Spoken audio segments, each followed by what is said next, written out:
I've always been a seeker, not for money or fame or any of the things most people chase. I've been looking for the truth, the real truth, the kind that hides in the shadows, written in dead languages on brittle parchment. I'm talking about magic. And no, I don't mean the fantasy crap you see in movies or read in novels. I'm not some kid who thinks waving a stick and saying fake Latin will make sparks fly. I'm talking about the real thing. The deep, dark, and often ugly underbelly of human belief. The mechanics of the unseen world. Witchcraft, Goetia, theurgy, demonology. That's been my life's work, my obsession. My small one-bedroom apartment is less of a home and more of a private library. I've spent every spare dollar I've ever earned from my soul-crushing day job on books, not just the popular stuff either. Anyone can get a copy of the Lesser Key of Solomon. I went deeper. I have a fragile, translated copy of Shams al-Marif. I've pored over the hateful, fearful prose of the Malleus Maleficarum. I've spent months trying to decipher the complex, coded rituals in the book of the sacred magic of Abram Aline, the mage. I know the names, the sigils, the hierarchies. I know which spirits govern which domains, which incantations are meant to bind, and which are meant to loose. I have all this knowledge, a universe of it, crammed into my head and onto my bookshelves, but for all my study, it's always felt academic, theoretical. I've tried things, of course, small rituals, scrying attempts, simple evocations in the dead of night, and the results were always the same. Nothing.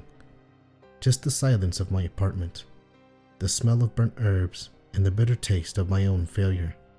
It was like being a master mechanic who had memorized every schematic for every engine ever built, but had never once managed to actually turn a key and hear an engine roar to life. I had the theory down cold, but I was missing something.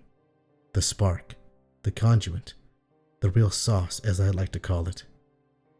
I was beginning to think it was all just folklore, intricate, fascinating, but ultimately powerless stories told by people in the dark to scare themselves. I was on the verge of giving up, and then I found the book.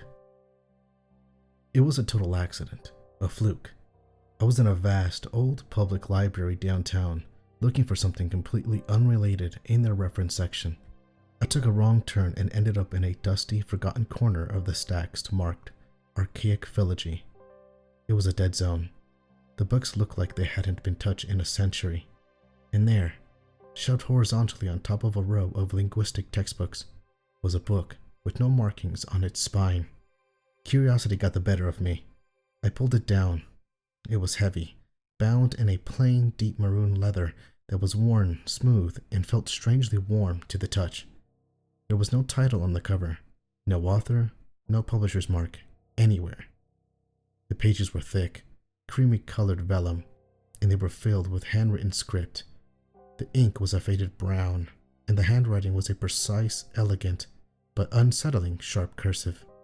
There was no library card, no stamp, no barcode. It didn't officially exist. I sat on the floor in this dusty aisle and began to read, and I felt a thrill, a jolt of electricity that I hadn't felt in years. This was different. The language was direct, plain English, but the concepts were there. Astounding. It wasn't filled with the usual cryptic allegories or dogmatic warnings. It read like a practical manual, a textbook for an impossible science. It spoke of reality as a series of overlapping membranes, and of magic as the act of learning how to vibrate at the correct frequency to pass through them, or to pull something through from the other side. It was everything I had been searching for, the theory, but also the application, the why and the how. I knew I couldn't just check it out. It wasn't in the system, but I couldn't leave it there either. This was the discovery of a lifetime. So I did something I've never done before. I slipped it into my messenger bag, my heart hammering against my ribs, and I walked out of the library. It felt like a transgression, a sacrilege, but I couldn't stop myself. Back in my apartment, I devoured it. For 2 days, I barely ate or slept. The book explained concepts that had always been vague in other texts. It talked about demons not as horned, malevolent entities, but as beings of pure, focused intent from adjacent realities, things that could be drawn to a specific emotional or intellectual frequency, like a moth to a flame. It described rituals not as complex ceremonies with candles or circles, but as simple, focused acts of will and vocalization designed to create a specific resonance. It was late on the third night when I found the passage. It was a simple chapter, titled On Reciprocal Observation. The text leading up to it explained that the simplest way to establish a connection with an entity from an adjacent membrane was to make it aware of your existence, to let it see you so that you, in turn, could see it. It was, as the book explained, the most basic and most dangerous form of invitation. Then, there was a small, neat paragraph indented from the main text.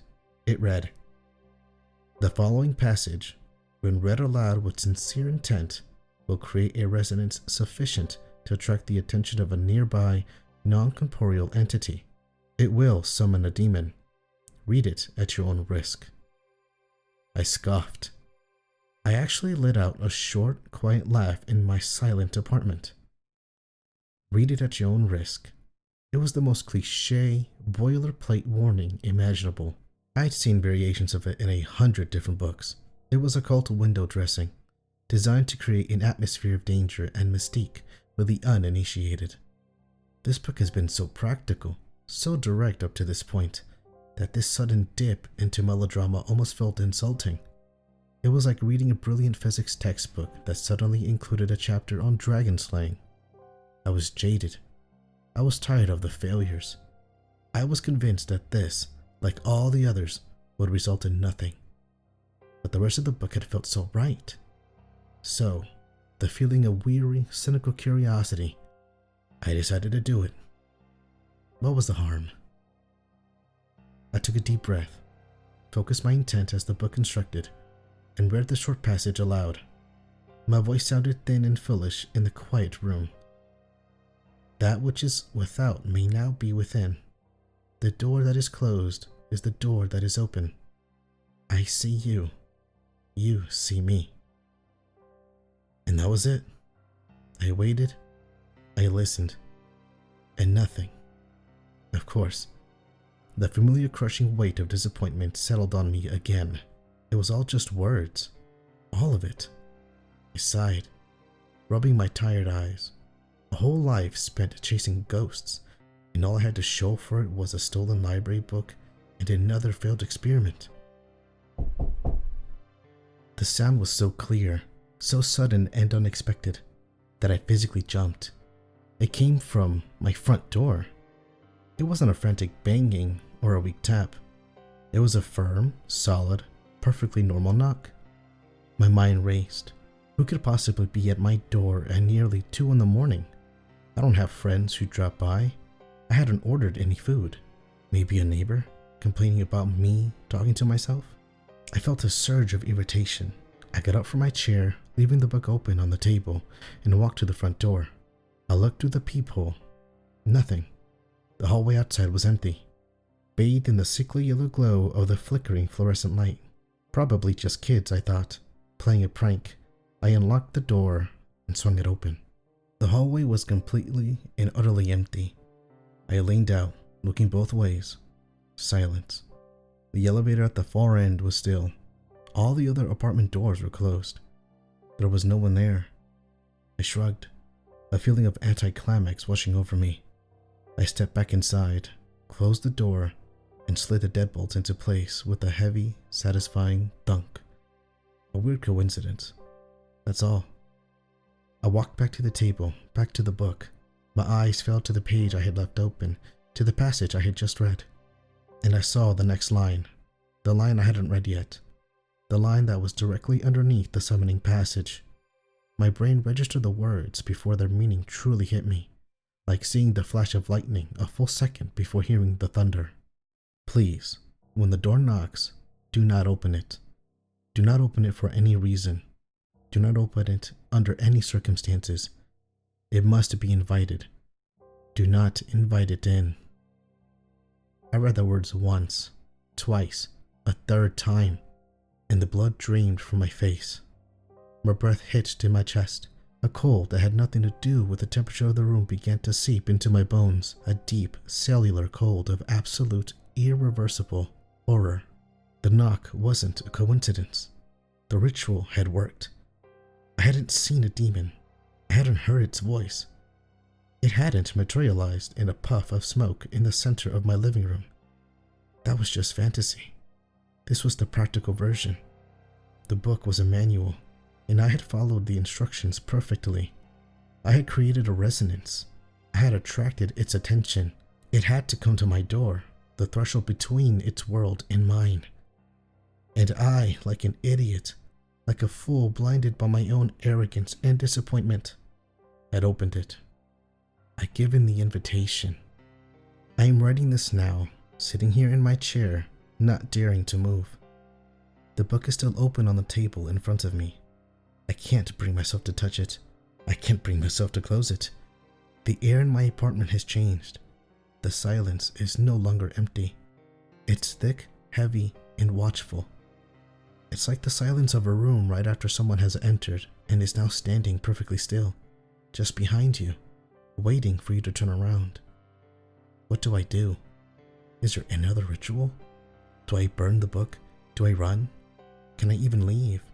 Or is it attached to me now? Did I invite it into my home, or did I invite it into my life? Please, if anyone out there knows anything about this kind of reciprocal magic, about what happens when you open the door, please tell me what to do.